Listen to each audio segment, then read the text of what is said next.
Bila kita dakwah kepada orang, kan, pada kawan-kawan yang nakal ni dia bertikai juga. Hang nak ajak orang ni, hang dah confirm kat syurga ni. Memanglah tak confirm, tapi kurang-kurang kita tahu jalan, kita ikut jalan yang Nabi Muhammad bawa, jalan para ulama. Jalan ni betul. Bila nampak kamu dah pergi jalan lain, kita tariklah. Itulah tujuannya, kita nak sama-sama sampai. Bukan kata aku dah confirm sampai.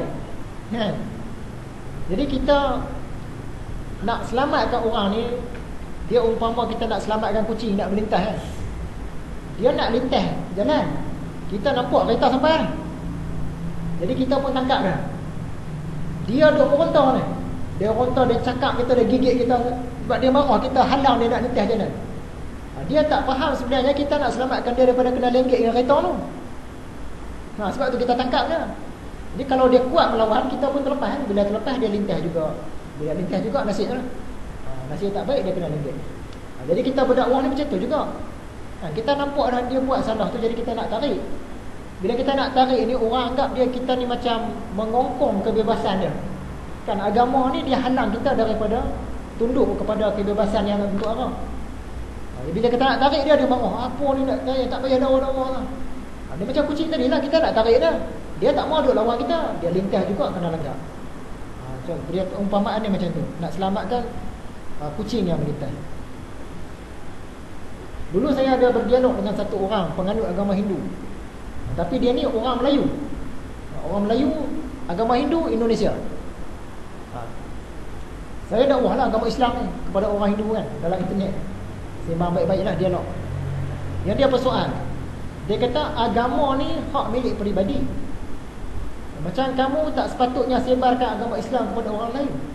Macam agama Hindu, tengok dia tak kacau orang lain. Agama hak peribadi. Kamu nak agama apa, terpulang. Aku dengan agama aku. Jadi kita nak jawab macam mana, nampak macam Islam ni pula salah. Saya kata sebenarnya Islam ni agama keselamatan. Dia dah tahu dah perahu mana nak pergi ke tempat pulau yang selamat. Dia nak tarik orang lain ni. Kita ada banyak perahu. Ada perahu Kristian, perahu Islam, perahu Yahudi dan banyak perahu. Kita nampak dah perahu mereka ni nak pergi tempat lain, bukan pulau yang selamat tu. Jadi kita duk tarik lah. Mai ikut perahu kami ni. Perahu kami ni akan bawa jalan selamat. Yang dia ada perahu masing-masing punya. Kami punya tujuan, tak mau kacau orang lain. Kamu jangan kacau kami. Jadi dia anggap agama Hindu ni tak perlu tarik orang, tak perlu sebar kepada orang lain walaupun kebenaran. Jadi nampak macam pentingkan diri lah. Yang kita ni, kita nak selamatkan orang lain. Sebab tu kita tarik. Macam Nabi Nuh kan, dia tahu lah di bukit sana tu memang tak selamat. Sebab tu dia tarik anak dia juga.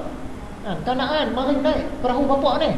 Tak mau saya pergi naik bukit tinggi tu. Nak pergi bukit juga. Dia tahu dah bukit tu memang tak selamat. Bila pergi bukit juga habis.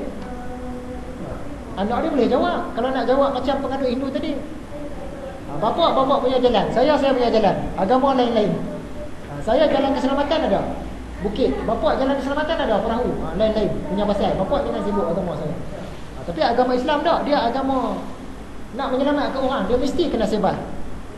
Agama Hindu dia tak mau sebar, dia kat dia. Tapi agama Islam dia mesti sebar. Jadi dia marahlah sebab kita nak sebar kepada dia kan. Ini Hindu Indonesia.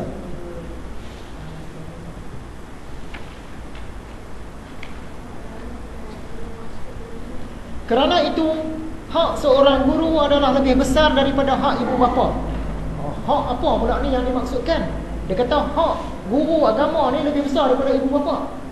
Bukan hak dari segi tanggungjawab. Dari segi tanggungjawab memanglah kita tanggungjawab lebih dengan mak bapa. Ni hak dari segi tarbiyah. Sebab apa jadi macam tu? Ni Imam Ghazali bagi tahu apa itu? Dia buat persoalan. Apakah pekerjaan yang paling mulia? Pekerjaan yang paling mulia ialah membawa hati manusia kepada Allah. Sebab makhluk yang paling mulia ialah manusia. Yang paling mulia pada manusia ialah hatinya. Pekerjaan yang paling mulia ialah membawa hati itu kepada Allah. Jadi pekerjaan paling mulia pentarbiah agama lah. Tak kira lah bapa ataupun tok guru ataupun siapa-siapa, dia cerita pasal agama, yang itulah pekerjaan paling mulia.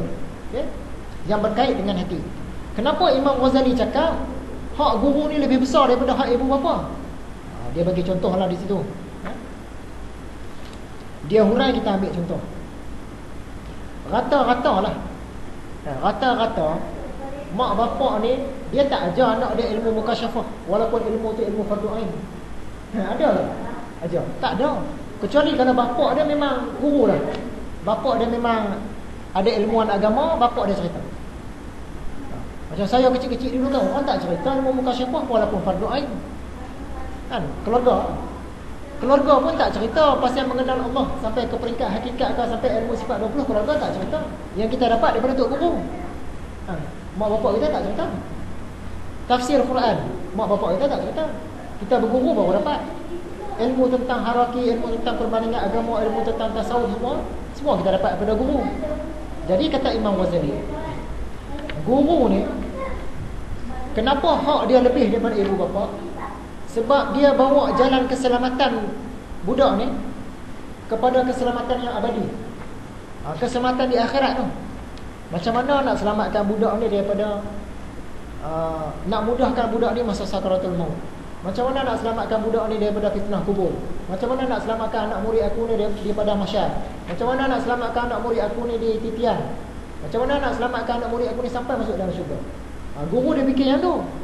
Yang mak bapak dia fikir yang mana? Umum lah. Umum, bukan semua, umum. Kebanyakan mak bapak, termasuk saya sendiri lah, yang kita fikir anak aku ni cukup dah makan. Memang kita fikir yang tu tugas tanggungjawab kita. Kemudian kita cek sihat tak badan ni. Daripada kecil sampai dah besar, kita duk fikir kesihatan. Elok tak penampilan dia. Kita ajak cara sikat rambut, ajak cara pakai bedak, ajak cara pakai baju elok-elok. Seronok tak jiwa dia? Ada tak benda dia nak tak dapat ke, dia bergaduh dengan orang ke apa ke, kita nak bagi dia seronok. Nak cari macam mana cara nak bagi dia seronok? Tak mau bagi dia ketinggalan. Orang lain pakai apa, kita pun nak bagi dia pakai yang tu. Orang lain belajar apa, nak bagi dia belajar yang tu. Orang lain pergi sekolah, nak bagi dia sekolah juga. Kemudian bila dia dah besar, kita nak pastikan dia dapat kerja tak kerja. Kalau tak kerja, susah hidup dia. Dah kerja, kita nak pastikan dia dapat kahwin ke tak dapat kahwin. Dah kahwin, kita nak pastikan pula dia pandai tak cara jaga anak. Kan? Jadi mak bapak dia fikir yang tu. Mana ada mak bapak fikir mukasyafah anak aku selesai belum, aku nak ajar. Ni ilmu hakikat dia selesai belum, dia mengenal Allah ke tak kenal ke, tafsir Al-Quran dia macam mana, dia tak ada. Tok guru yang mengajar.